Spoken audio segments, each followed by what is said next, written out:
So hello guys, সবাই কেমন আছেন?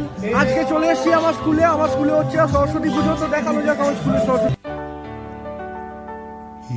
এই তো হেথায় কুঞ্জ ছায়ায় স্বপ্ন মধুর মহি, এই জীবনে যে কটি দিন পাবো তোমায় আমার। গাইস, আপনারা দেখতে পাচ্ছেন আমাদের স্কুলের স্টুডেন্টরা সবাই মিলে হোম করছে।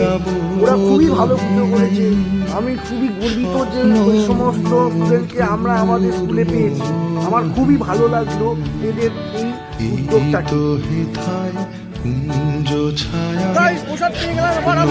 এবার আমরা প্রসাদটা শেষ করে নিই, তারপর আবার আসছি। এই জীবনে আমাদের স্কুলের স্টুডেন্টরা সবাই মিলে একটা সুইমিং পুলের মতো বানিয়েছিল। দেখতে পাচ্ছেন হয়তো পেছন দিকটা একটা মাছও ওরা ছেড়ে দিচ্ছে। ভালো লাগছে কিনা আপনারা জানাবেন।